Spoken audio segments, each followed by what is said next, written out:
शान्तः समीहसि ततो नो अभयं कुरु शन्नः कुरु प्रजाभ्यो भयन्नः पशुभ्यः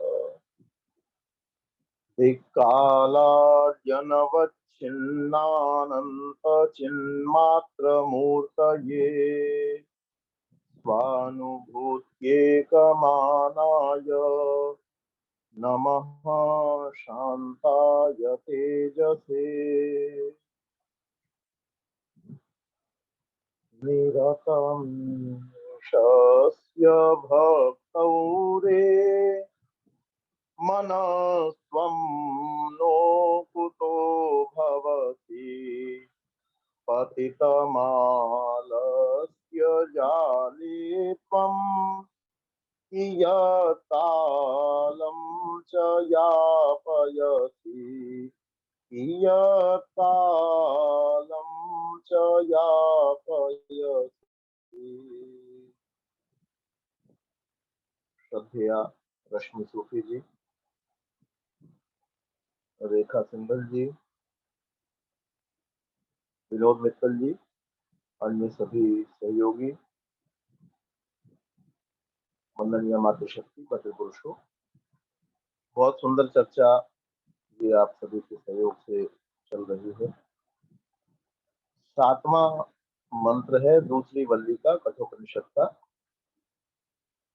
श्रवणाय अपि बहुभिर्यो न लक्ष्यः शृण्वन्तोऽपि बहवो यं न विद्युः आश्चर्यो वक्ता कुशलोऽस्य लब्धा आश्चर्यो ज्ञाता कुशलानुशिष्टः।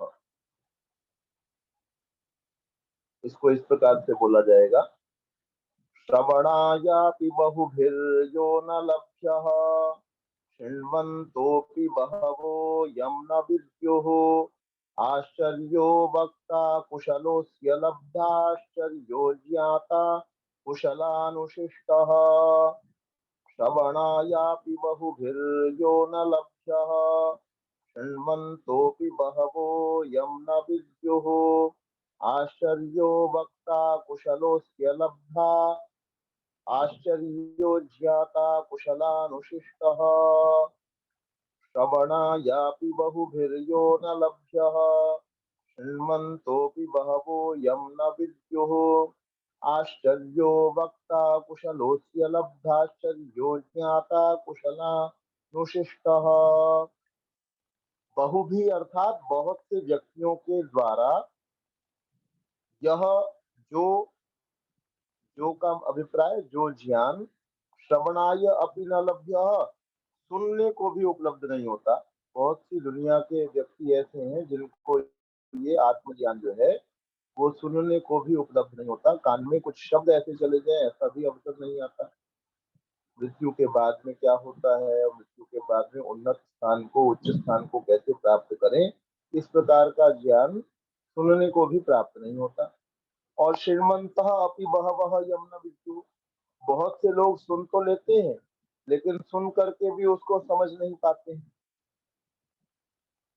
मैं यहाँ सोनीपत के पास में एक गुरुकुल में पढ़ा करता था, संस्कृत जो पढ़ाई की। तो वहाँ एक व्यक्ति जो है वो आचार्य जी को पूछने के लिए आए। जब महाभाष्य का पाठ आरंभ होने लगा, महाभाष्य की पढ़ाई आरंभ होने लगी तो कोई पढ़ते थे पूछने के लिए आए। कहने लगे कि आचार्य जी मैं भी इसमें शामिल होना चाहता हूँ। बाकियों को म्यूट कीजिए, कोई आवाज आ रही है। तो कहने लगे कि मैं भी इसके अंदर जुड़ना चाहता हूँ, इस अध्ययन के अंदर जुड़ना चाहता हूँ। तो आचार्य जी ने कहा बाहर रिक्शा वाले घूम रहे होंगे, उनको भी बुला लो, वो भी बैठ जाए। तो ये क्या है, कहने का अभिप्राय क्या है कि आप जो है ना सुन करके समझ लेंगे, सुन लेना एक बात को, और जैसा उसमें कहा गया। जैसे बहुत से व्याख्यान जब दिए जाते हैं तो उसमें बीच में कहानी सुनाई जाती है।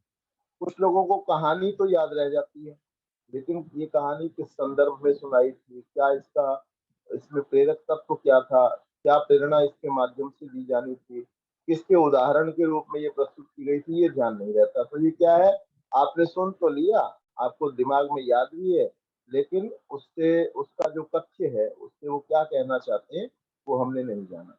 तो ये कह रहे हैं यहाँ पर शृण्वन्तोऽपि बहवो यं न विद्युः, ये ज्ञान ऐसा है कि इसको बहुत सारे लोग सुन भी लेते हैं और तो भी उनको समझ ही नहीं आती है क्या बात कही गई है। आश्चर्यो वक्ता, इनका तो वक्ता कहने वाला आश्चर्यजनक कोई होता है। और कुशलः अस्य लब्धः, केवल वक्ता ही आश्चर्यजनक नहीं होगा, अपितु इसको प्राप्त करने वाला भी कोई कुशल होना चाहिए। कुशल शब्द के बारे में मैं थोड़ा-सा आपको कहता हूँ। कुशल शब्द का अभिप्राय अभी हमने क्या समझा हुआ है, जो कोई काम करने में चतुर हो, है ना? कुश और ल 2 शब्द हैं। कुश जो है ना, कुशा एक विशेष प्रकार की घास होती है, हमने सुना हुआ है। कुशाओं को तोड़ करके लाना, क्योंकि वो नुकीली घास है, वो चुभती है व्यक्ति को। तो वो नुकीली घास किसी को कहो कुशाओं को तोड़ करके लाओ, तो वो आम जो बच्चा होगा, कोई बड़ा होगा, वो क्या करेगा, वो उसको बहुत कुछ चुभ जाएगा, उसके निशान पड़ जाएंगे, खून निकलने लगेगा, तो वो ला नहीं सकेगा। तो उसको लाने वाला कोई समझदार व्यक्ति होगा, तो वो कुशाओं को तोड़ करके लाता है, कुशा नाम की घास को। तो क्योंकि वो समझदार व्यक्ति ही उसको तोड़ करके ला पाएगा, उसको कुशल कहा गया। तो उसके ही समान अर्थ वाला चतुर अर्थ के रूप में इसका प्रयोग होने लगा, नहीं तो मूल जो कारण है कुशल शब्द का, कुशाओं को लाने से ये शब्द प्रचलित हुआ। तो इसका जो वक्ता है वो बड़ा आश्चर्यजनक होना चाहिए, और लब्धा प्राप्त करने वाला भी कुशल चतुर होना चाहिए, समझदार होना चाहिए। आश्चर्यो ज्ञाता कुशलानुशिष्ट, कुशल व्यक्ति के द्वारा अनुशासन किया गया, इसका जानकार, इसका ज्ञाता जो है वो आश्चर्यजनक होना चाहिए। आगे है 8वां मंत्र है, न नरेण अवरेण प्रोक्त एष सुविज्ञेयो बहुधा चिन्त्यमानः अनन्य प्रोक्ते गतिरत्र नास्त्यणीयान् ह्यतर्क्यमनुक्तमानात्। 8वें मंत्र को इस प्रकार से बोला जाएगा, न नरेणावरेण प्रोक्त एष सुविज्ञेयो बहुधा चिन्त्यमानः अनन्य प्रोक्ते गतिरत्र नास्त्यणीयान् ह्यतर्क्यमनुक्तमानात्। न नरेणावरेण प्रोक्त एष सुविज्ञेयो बहुधा चिन्त्यमानः अनन्य प्रोक्ते गतिरत्र नास्त्यणीयान् ह्यतर्क्यमनुप्रमाणात्। न नरेणावरेण प्रोक्त एष सुविज्ञेयो बहुधा चिन्त्यमानः अनन्य प्रोक्ते गतिरत्र नास्त्यणीयान् ह्यतर्क्यमनुप्रमाणात्। न अवरेण नरेण प्रोक्त एष, यह जो ज्ञान है, इसको सामान्य व्यक्ति के द्वारा, अवरेण नरेण, अवर मतलब सामान्य बुद्धि वाले व्यक्ति के द्वारा कहे जाने पर इसको प्राप्त नहीं किया जा सकता है। सुविज्ञेय का मतलब है ठीक प्रकार से जाना नहीं जा सकता है। बहुधा चिंत्यमान, बेशक आप बहुत बार इस पर विचार कर ले, फिर भी नहीं जाना जा सकता। अनन्य प्रोक्ते गतिरत्र नास्ति, और ऐसा भी नहीं हो सकता है कि दूसरा व्यक्ति आपको बताए बताए नहीं और आप इस ज्ञान को प्राप्त कर लें,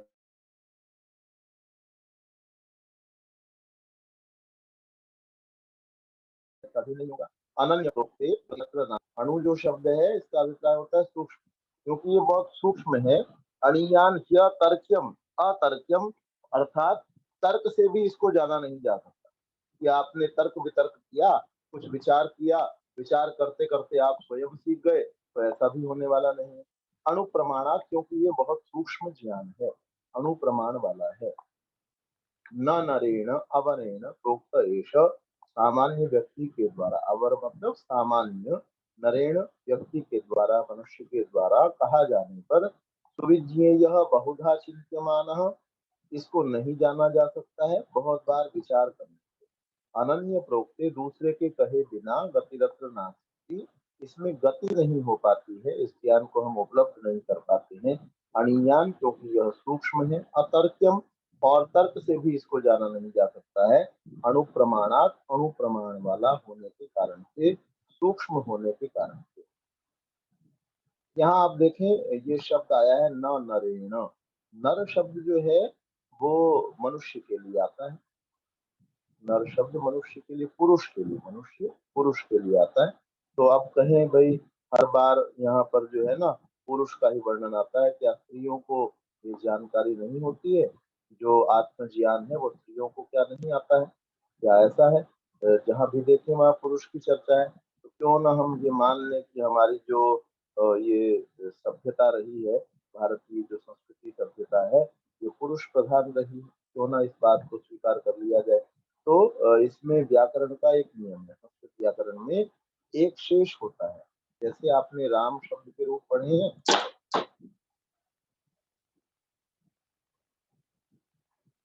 तो राम शब्द के रूपों के अंदर, राम शब्द के रूप में रामः बोलते हैं, उसके बाद रामऊ बोलते हैं, उसके बाद रामाह बोलते हैं। तो रामः च रामऊ हो जाता है, और रामः च रामः च रामः च रामाह हो जाता है, इस प्रकार का हो जाता है। तो इसी प्रकार से ये एक शेष के नियम है। एक शेष मतलब दो की जगह एक का शेष रह जाना, या तीन की जगह एक का रह जाना। अब रामः रामः रामः, तीन राम थे उसकी जगह एक राम हो गया, रामाह हमने बोल दिया, राम शब्द तो एक ही रह गया, इसको एक शेष कहा जाता है। ऐसे ही नरह च नारी च नरह, एक सूत्र है पुमान स्त्रिया, स्त्री और पुरुष में जब एकवत भाव करेंगे, अर्थात उनमें से एक जब बचेगा तो पुरुष शेष रह जाएगा और नारी जो है वो चली जाएगी। जैसे माता च पिता च पितरऊ, आपने सुना हुआ हो, है ना, जगतः पितरऊ वंदे। तो माता और पिता इन दोनों का जब समास करते हैं तो शब्द क्या बोलते हैं? एक शब्द क्या बनता है? पितरऊ। पितरऊ का मतलब किसी को पूछेंगे तो क्या अर्थ है? दो पिता नहीं है उसका अर्थ, उसका अर्थ है माता और पिता। माता च पिता च पितरऊ। ऐसे ही नरेण, जब नर शब्द है, नर में नारी शब्द भी समाहित होता है, एक शेष होता है, तो स्त्री निवृत्त हो जाती है और पुरुष रह जाता है। और उसकी व्याख्या करेंगे तो पता चलेगा कि इसमें नर भी है और नारी। तो अगला है नौमा, नैषा तर्केण मतिरापनीया प्रोक्तान्येनैव सुज्ञानाय प्रेष्ठ यां त्वमापः सत्यधृतिर्बतासि त्वाद्रिं नो भूयान् नचिकेतः पृष्टा। नैषा तर्केण मतिरापनीया, ये जो बुद्धि है ये तर्क से प्राप्त नहीं की जा सकती, तर्क से इसको समझा नहीं जा सकता है। प्रोक्ता अन्येनैव सुज्ञानाय प्रेष्ठ, दूसरे के द्वारा कहे जाने से ही इसका ठीक प्रकार से ज्ञान हो सकता है। याम त्वम आपह, जिसको तुमने प्राप्त किया है, जिसको तुमने स्वीकार किया है कि मुझे ये वर दे दो कि मृत्यु के बाद में क्या घटित होता है, और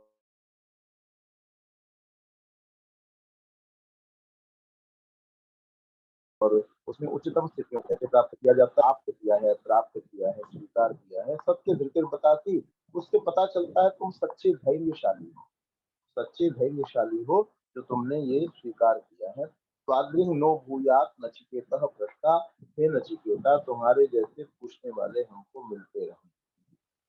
नैषा तर्केण मतिरापनेया, तर्क से ये समझ उत्पन्न नहीं की जा सकती, इस ज्ञान को प्राप्त नहीं किया जा सकता है। प्रोक्ता अन्य नैव सुज्ञानाय प्रेष्ठ, दूसरे के द्वारा कहे जाने पर ही इसका ठीक प्रकार से ज्ञान हो सकता है।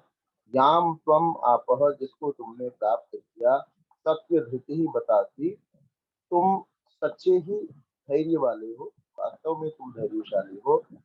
न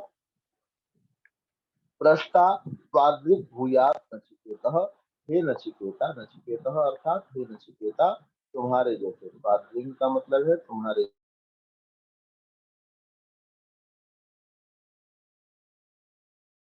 जैसे, पृष्ठा पूछने वाले। नह, आगे है 10वां, जानामि अहम शेवधिः इति अनित्यम न हि अध्रुवैः प्राप्यते हि ध्रुवं तत् ततो मया नाचिकेतश्चितोऽग्निरनित्यैर्द्रव्यैः प्राप्तवानस्मि नित्यम्।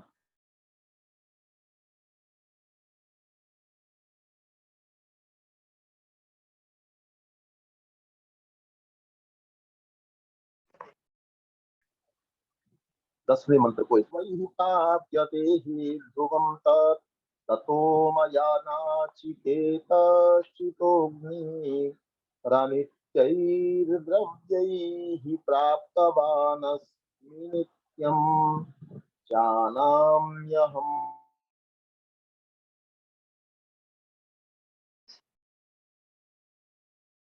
शेवधिरित्यनित्याप्यते हि ध्रुवं ततो मया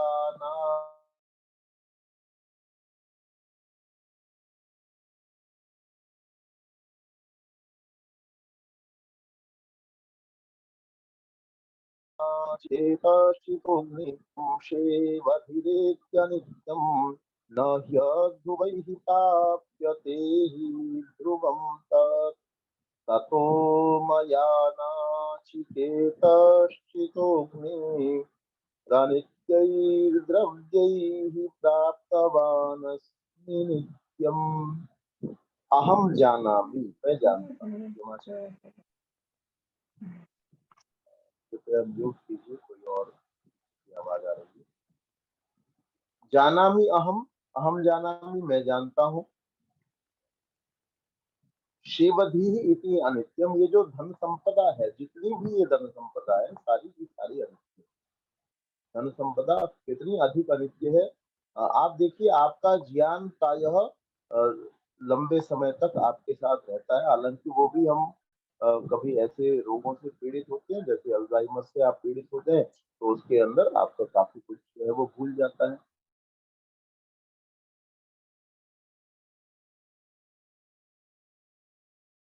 लेकिन वो जो भूला हुआ भी है उसका आप याद नहीं कर पाते हैं लेकिन आगामी जन्मों में उसकी स्मृतियां आपको दोबारा से आ सकती है वो रोग ठीक हुआ आपको वो सारी स्मृति जो है वो वापस आ जाएगी ये धन के साथ में ऐसा है कि धन संपदा तो आपकी छूटेगी ही छूटेगी वो आप साथ में लेकर के जा ही नहीं सकते हाँ उसका त्याग हमने किया है तो वो आगे हमको इस रूप में कि हमको संपन्न माता पिता के यहाँ जन्म मिलेगा तो वो हमको प्राप्त हो जाएगी तो ये कह रहे हैं कि शिवधि ही ये जो धन संपदा है जानामि अहम मैं जानता हूँ अनित्यम ये अनित्य है ये सदा रहने वाली नहीं है तो नष्ट हो जाने वाली है एक से दूसरे के पास चली जाती है दूसरे से तीसरे के पास जाती है न ही अध्रुव ही प्राप्यते ही ध्रुवम तब क्योंकि यह ध्रुव है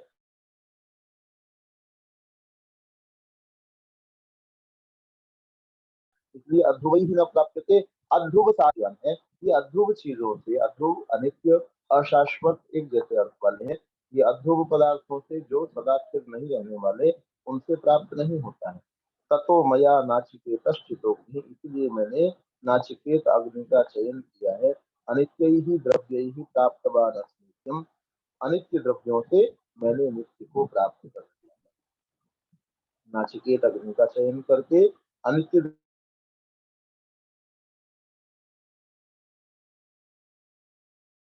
द्रव्यों से अनित्य द्रव्य का प्राप्त किया जाए हमारा शरीर अनित्य है और इस शरीर के द्वारा इस शरीर का हम प्रयोग करके नित्य परमात्मा की ओर गति कर सकते हैं इस शरीर का प्रयोग करके हम नित्य आत्मा को विकसित करने का प्रयास करते हैं तो नित्य पदार्थ को प्राप्त करने में अनित्य पदार्थ सहयोगी हो सकते हैं लेकिन हम लोग अनित्य पदार्थों से अनित्य पदार्थों की ओर भी भागते जाते हैं जैसे शरीर का प्रयोग करके मैंने धन को अर्जित किया तो ये मैंने क्या किया अनित्य पदार्थ के द्वारा अनित्य पदार्थ का व्यय किया जो मेरा शरीर नित्य था और उसके द्वारा दूसरे अनित्य पदार्थ को प्राप्त कर लिया तो ये कह रहे हैं कि मैंने धन संपदा को छोड़ करके और इन अनित्य पदार्थों के द्वारा शरीर इत्यादि जो अनित्य पदार्थ है उनसे मैंने नित्य पदार्थ को नित्य कौन है परमेश्वर है आत्मा है उसको प्राप्त कर लिया है 11वां है कामस्याप्तिम जगतः प्रतिष्ठां क्रतोरानन्त्यमभयस्य पारं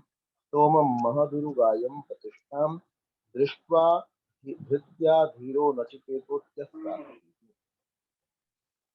पारस्परिक प्रशंसा जो है वो होनी चाहिए बहुत से गुरु इस प्रकार के संभव हैं होते हैं और वो अपने शिष्यों की जो उनकी अच्छाइयां हैं वो उनको नहीं बताते हैं गुरु को कई बार कहते हैं कमियां ही कमियां नजर आती हैं अभी तो मेरे शिष्य में ये भी कमी रह गई है अभी तो ये भी कमी रह गई है ऐसे ही पिताओं को पुत्र में कमी नजर आती है कहते हैं मेरे पुत्र में तो ये भी कमी है माँ को बेटे में नजर कमी आती है ये भी कमी रह गई है अभी तो ये भी कमी रह गई है तो इससे हमको ये प्रेरणा मिलती है जो हम अभी पढ़ेंगे इस मंत्र से कि हमको अपने शिष्यों के प्रति सद्भाव भी प्रदर्शित करना चाहिए, उनके अंदर कोई अच्छाई है तो वो भी उनको अवश्य बतानी चाहिए।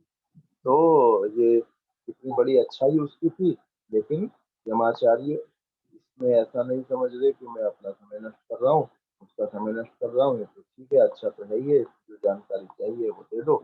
अभी तो क्या कर रहे हैं, उसकी प्रशंसा कर रहे हैं। क्या प्रशंसा कर रहे हैं, इसको इस प्रकार से बोला जाएगा, कामस्याप्तिं जगतः प्रतिष्ठां क्रतोरानन्त्यमभयस्य पारम् सोमं महदुरो गायं प्रतिष्ठां दृष्ट्वा धृत्याधीरो नचिकेतोऽत्यस्राक्षीः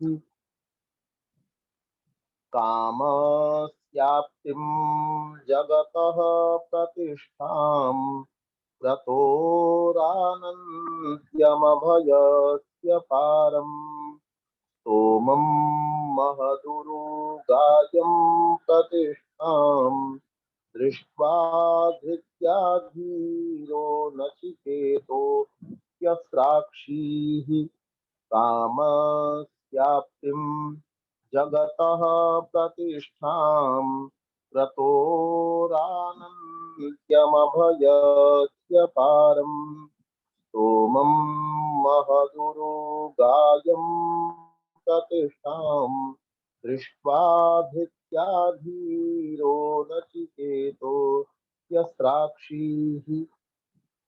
कि तुमने क्या क्या चीजें छोड़ी, कितने तुम समझदार हो, कितने विचारवान हो कि कामस्याप्तिम इच्छाओं की पूर्ति को तुमने छोड़ दिया। जगतः प्रतिष्ठाम, जब तुम्हारे पास बहुत संसाधन मेरे द्वारा दिए हुए हो जाते तो संसार में कितनी प्रतिष्ठा हो, कोई राज्य वाला है, हाथी घोड़ों वाला है, और सब प्रकार की सुख सुविधाएं जिसके पास में है, उसकी बड़े से लोग प्रशंसा करते हैं, देखो कितना बुद्धिमान है, कितना जो है इसका एक बुद्धि और है। फिर इन्होंने बनवाना था। हाँ, 2 साल के लिए इन्होंने कहा, तो मैंने कहा ठीक है। फिर उस दिन से वो हो गया था। नेहा जी की आवाज मतलब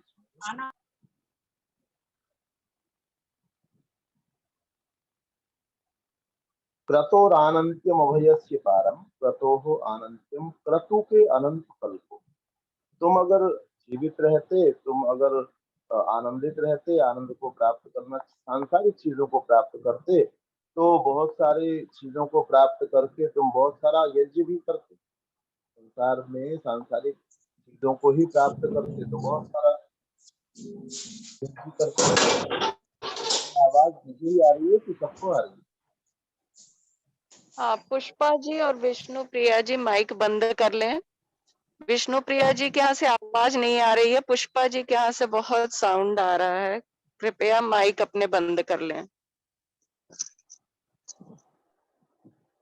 क्रतोरानंत्यम अभयस्य पारम, क्रतु के अनंत फल को भी तुमने छोड़ दिया कि तुम यज्ञ करोगे और उससे तुमको अनंत फल प्राप्त होंगे, बहुत सारा फल प्राप्त होगा, उसको भी तुमने ध्यान नहीं दिया। अभयस्य पारम, और तुम निर्भीक भी हो जाते, जब तुम्हारे पास बहुत से व्यक्ति तुम्हारी रक्षा करने वाले होते, उसकी भी तुमने परवाह नहीं की कि मैं निर्भय हो जाऊंगा, इतनी चीजों को प्राप्त कर लूंगा। स्तोमम महादुर्गायम प्रतिष्ठान, संसार भर के द्वारा की जाती हुई प्रतिष्ठा को और स्तुति को दृष्टवा धृत्या धीरो नचिकेतः अत्यस्त्राक्षी, तुमने इन सब को देखा, इन सब चीजों के अंदर जो है इसके तत्व को तुमने समझा और धैर्य को धारण करते हुए तुमने इन सब को छोड़ा।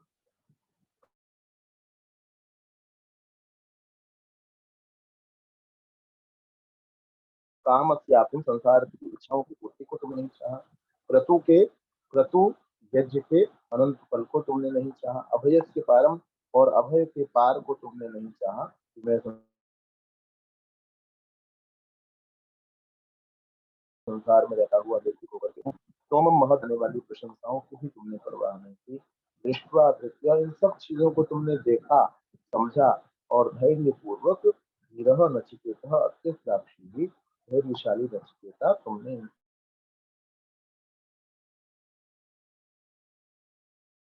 सब चीजों को छोड़ दिया। तो इससे हमको ये प्रेरणा मिलती है कि अपने हैं वो जरूर हमको कहनी चाहिए, इससे उनका हौसला जो है वो बना रहे। 12वां है तम दूरदर्शम गूढ़मनुप्रविष्टम गुहाहितम गह्वरिष्ठम पुराणम स्वातीरो हर्षशोकौ याति। तम दूरदर्शम गूढ़मनुप्रविष्टम गुहाहितम गह्वरिष्ठम पुराणम अध्यात्म योगाधिगमेन देवम्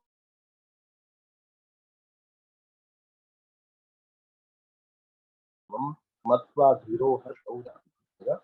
तं दुर्दर्शं गूढमनुप्रविष्टं गुहाहितं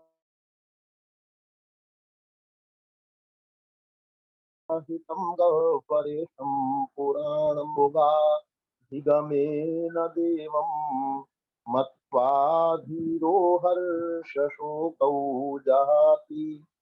तं दुर्दर्शं गूढमनुप्रविष्टं गुहाहितं गह्वरेष्ठं पुराणम् अध्यात्मयोगाधिगमेन देवं शशोकौ जहाति। तं दुर्दर्शं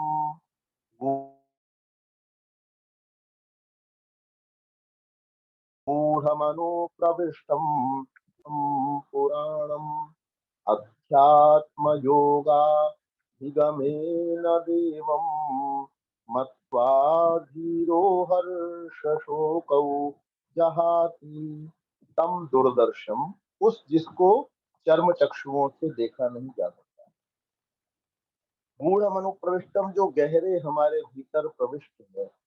गुहाहितम, गुहा में गुफा में स्थित है, हृदय रूपी गुफा में स्थित है। गह्वरिष्ठम, गह्वर गुफा कंदरा हम कहते हैं जो पर्वतों में होती है, ऐसे ही हृदय की गुफा के अंदर कंदरा के अंदर जो स्थित है। और जो पुराणम प्राचीन है, परमेश्वर कोई नवीन नहीं है, सबसे प्राचीन है, इसलिए वेदों को ही पुराण कहा जाता है। पुराण जो ग्रंथ हैं वो बाद के बने हुए हैं, आज की अपेक्षा कुछ पुराने होने से उनको पुराण कह दिया गया, लेकिन वेद सबसे पुराने होने से पुराण वेद ही है।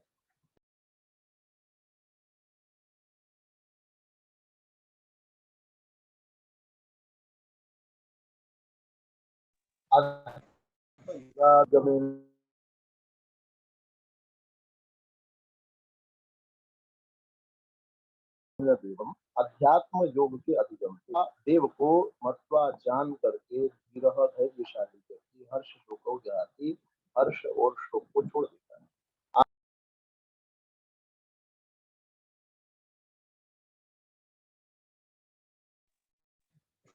आप अंधेरे में पहुंच जाए तो अंधेरे में पहुंच करके आपको दिखाई नहीं देता, एकाएक दिखाई नहीं देता, लेकिन थोड़ा सा जब आप प्रयास करते हैं और तो आपको धीरे धीरे चीजें दिखनी आरंभ हो जाती है। ऐसे ही आपने आंखों को जब बाहर से बंद कर दिया तो अंदर अंधेरा है ना, कुछ दिखाई नहीं देता, लेकिन जब आप निरंतर लगे रहते हैं तो वहां अंदर की चीजों का साक्षात्कार भी मनुष्य को होने लगता है।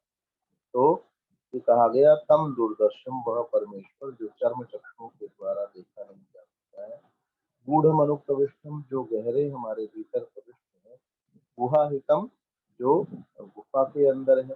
गह्वरेष्ठम, गह्वर में है। पुराणम, प्राचीन है। अध्यात्म योगाधिगमेन देवम, अध्यात्म योग से को जान करके, अर्थात आंखों को बंद करके अपने अंदर साक्षात्कार करके, देवम मत्वा, उस देव को समझ करके जान करके, धीरह धैर्यशाली व्यक्ति हर्ष शोकौ जहाती, हर्ष और शोक को से दूर हो जाता है।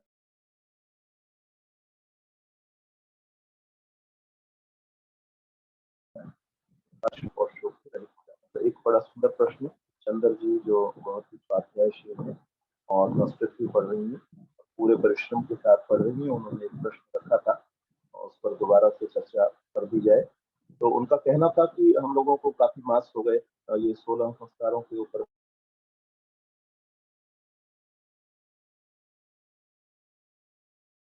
पढ़ते हुए, उसके बाद हमने गीता पढ़ी, फिर अब उपनिषद पढ़े, लेकिन उसके बाद भी आसपास जब मृत्यु को देखते हैं और कोई तकलीफें आसपास लोगों को देखते हैं या अपने जीवन में कोई कष्ट आ जाता है तो हम दुखी क्यों हो जाते हैं?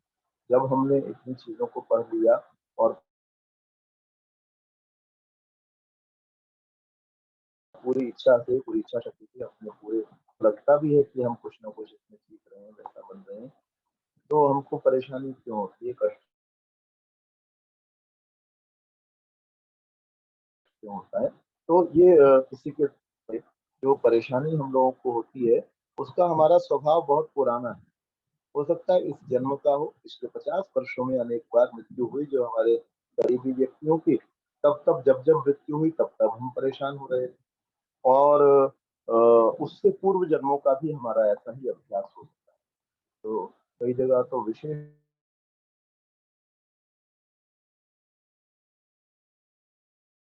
रूप से रोया जाता है। कई बार तो दिखने में आता है कोई है तो उनके पास जितने व्यक्ति आएँगे उतनी बार वो रोएँगे। गले मिलेंगे और उनको बात तो ये हमारा एक बहुत पुराना अभ्यास है। तो उस अभ्यास को हमने प्रयास किया है, हमारा प्रयास अच्छा है, लेकिन वो जल्दी से छूट जाएगा। ऐसा नहीं किसी का हो सकता है कि पुराना दूसरे तरीके का वैराग्य का अभ्यास बहुत अच्छा हो, तो उसको जल्दी प्राप्त हो जाएगा और जो योग भ्रष्ट शब्द आया था गीता के अंदर हम समझे सुना समझा था, तो योग भ्रष्ट अगर हम में से कोई है, तो उसको जल्दी वैराग्य की उपलब्धि हो जाएगी। लेकिन जो सामान्य व्यक्ति हैं जिनका दूसरे प्रकार का अभ्यास था, उनको समय लग सकता है और काफ़ी लंबा समय भी इसके अंदर लग जाता है। तो हमको निराश ना होते हुए अपने अभ्यास को दृढ़ रखें। ॐ द्यौः शान्तिरन्तरिक्षं शान्तिः पृथिवी शान्तिरापः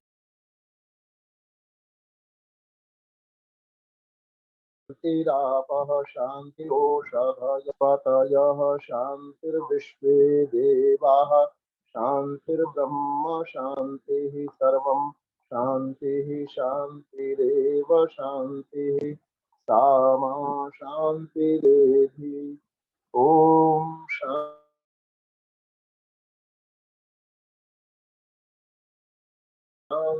शान्तिः शान्तिः। रश्मि।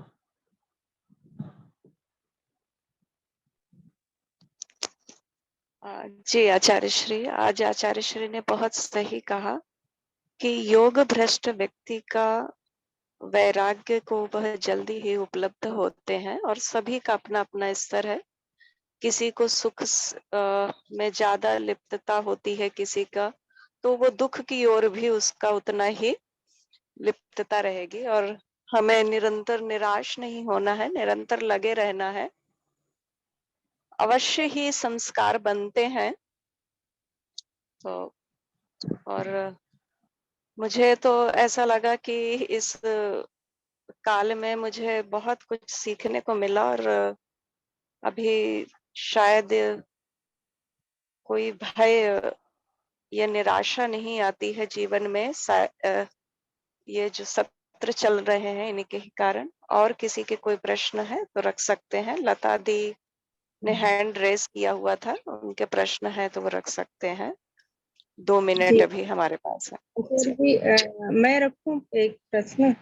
जी जी जी जी अवश्य। जी से अभी 12वें मंत्र में आया है कि पुराण वेद ही है, लेकिन आजकल जो पौराणिक चीजें हैं और वेद दोनों एकदम अलग हैं। इस पर आचार्य थोड़ा सा प्रकाश डालें।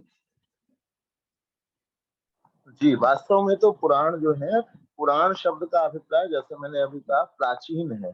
तो सबसे प्राचीन होने के कारण से वेदों को ही पुराण ग्रंथ कहा जाएगा। और कहीं पर प्राचीन ग्रंथों में जब पुराण शब्द कहा जाएगा तो उसका अभिप्राय होगा वेद। उसका अभिप्राय ये पुराण, ये गरुड़ पुराण इत्यादि नहीं है, ये तो बहुत बाद की चीजें हैं। वेद को आप देखिए, उनका काल जो है वैसे भी सारी दुनिया भी मानती है और भारतीय मनीषा के अनुसार तो इसका काल जो है पौने 2 अरब वर्ष पुराना है, लगभग 2 अरब वर्ष पुराना है। और ये पुराण जो है ये हजारों कुछ हजार वर्ष पुराने हैं, बस 2000 से महाभारत काल के बाद के हैं। तो इसलिए नाम इनका पुराण रख दिया गया है ना, जैसे किसी गरीब व्यक्ति का नाम राजकुमार भी रख दिया जाता है। तो वो नाम है, लेकिन जब और ग्रंथों के अंदर पुराण शब्द का वर्णन आता है तो उसका अभिप्राय है कि ये वेदों की ओर इशारा है। आम आदमी उसी नाम से उनको जानता है, पुराणों को जानता है, लेकिन पुराण वास्तव में वेद